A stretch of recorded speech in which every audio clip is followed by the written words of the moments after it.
welcome. Today I want to share with you all a recipe for corn empanadas, and I'm going to start by making the dough first and then we'll move on onto the filling.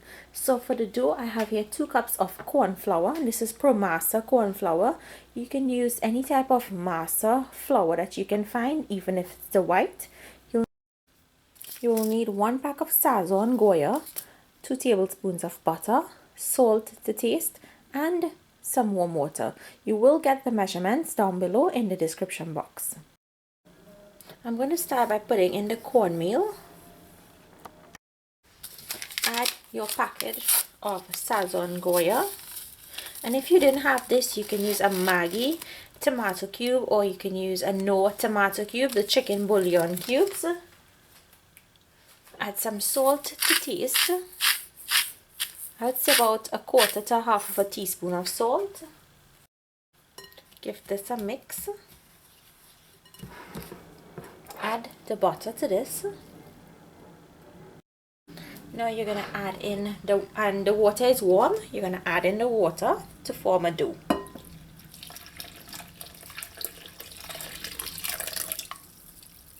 See that beautiful color that the Sazon Goya gives the corn flour? Imagine if you're making pastels with this. It will be absolutely beautiful. So I have to try this when I'm making pastels next time.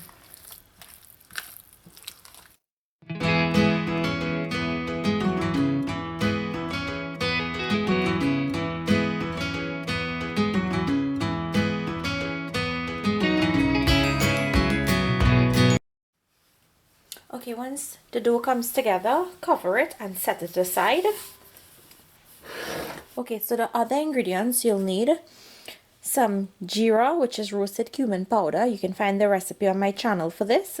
I have some mild curry powder, scallions, onions. You'll need some oil, black pepper to taste, and salt, a little bit of water, some chicken breast cubed, and I'm using 1 chicken breast that I cubed up, some garlic, hot peppers or pimento peppers. I'm just using a very small piece. I don't want this too spicy. Some green seasoning or bandania, which you can also find on my channel, and I'm using 1 medium potato chopped up. So now let's put the filling together. So to the pot I'm putting in a drizzle of oil. When the oil heats up, add in the onion.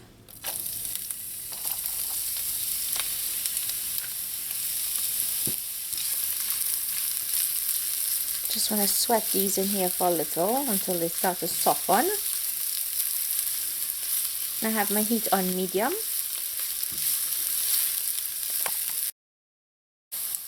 When the onions are tender, add in the pepper and the garlic.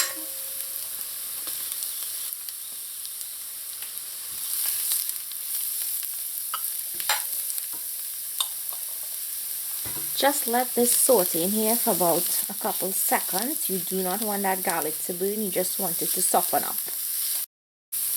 Next I'm going to add in the scallions.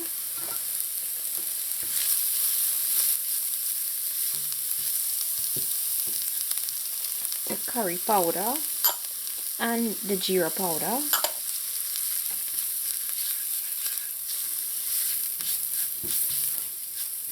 Just let this toast in here for about a minute.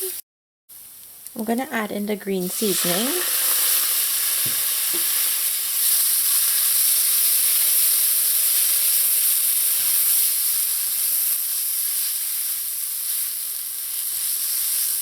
I'm also going to add in a little bit of water to help that curry cook now. And you're just going to let this cook in here until that curry thickens up. So it may take about 2 to 3 minutes. Okay, once the curry starts to thicken up like this and it has cooked for about 2 to 3 minutes, you're going to throw in the chicken.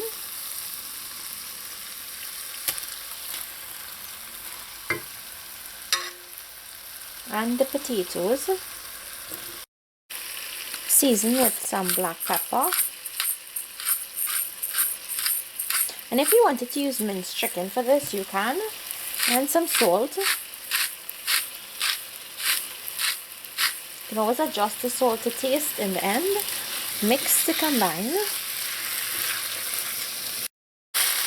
Okay, now I'm going to add in some water to help that chicken and those potatoes cook. I'll say that's about a half of a cup. So you don't want this to be too saucy. You want this to actually cook down, and you want it to be dry because that filling has to be dry to go into the corn flour. So I'm going to let this cook, and once it's done, and I'll come back and show you what to do next. While the chicken is cooking, I'm just going to go ahead now and make the dough balls. I'll say I'm making them about 2 inches big.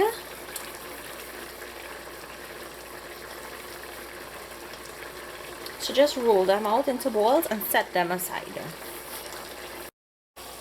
Cover the dough balls and just set it or leave it there until we're ready for the filling. Okay, so this is finished. I'm just going to take it off the heat and set it aside so that it can cool down. Whatever liquid you see in there, it's going to dry up when it cools down. Okay, so now that the chicken has cooled, and I forgot to tell you all that make sure and taste it for salt when you take it off before it cools. I'm going to put it into my food processor because I want this to be a very fine filling. I don't want it to be too chunky. And if you wanted to use that minced chicken, as I said, that would be a good idea.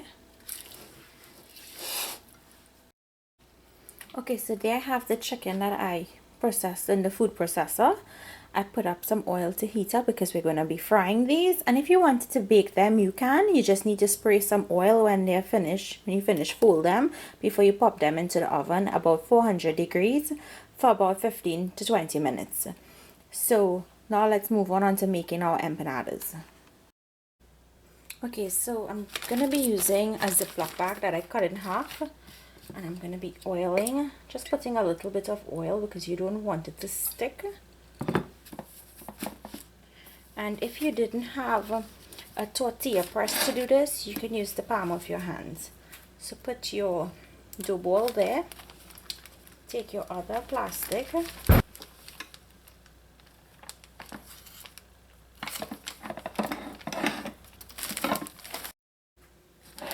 Okay. So once you've made, I'm just going to remove it from the tortilla press so I can show you guys.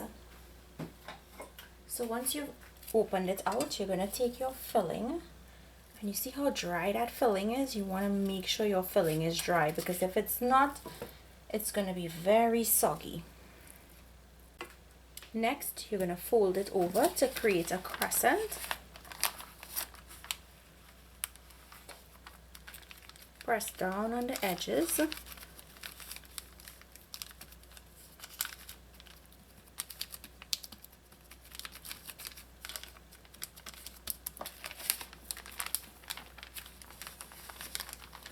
going to take my pizza cutter and just cut off some of that excess dough because I think that's too much dough.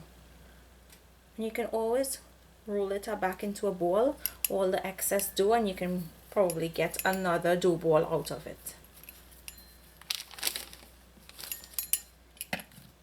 So I'm going to show you guys how I fry this. So let's move over to the stove. So I'm just going to fry the first one for you all to see. I'm going to place it into the hot oil. It's so delicate. You have to be so careful because it can tear while you're putting it in. Now this would not take very long to fry.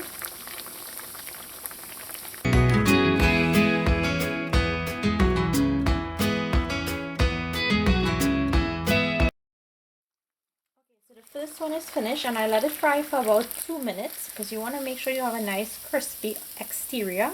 So I'm just going to place these on some paper towels and I'm going to continue doing what I showed you guys, opening it out, putting in the filling, and then frying it.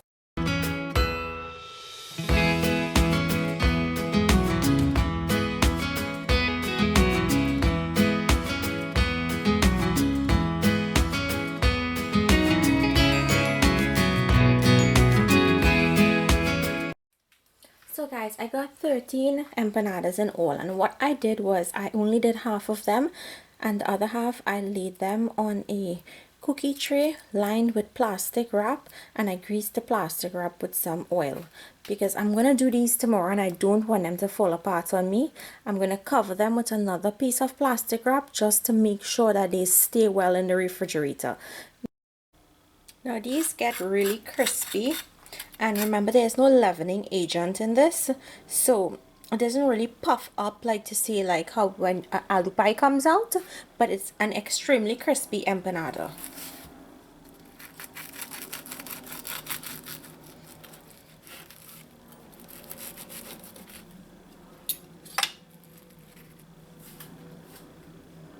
Can you all see? So here you have it, my corn empanadas recipe, or corn chicken empanadas. I hope you guys enjoyed today's dish. Now if you wanted to make this with shrimp, you can. You just substitute the chicken for shrimp. It will taste absolutely delicious. I promise you, you all will love this. So thank you all for watching. If you make this recipe, let me know down below if you like it. And I will see you all another day with another one of my recipes. Enjoy!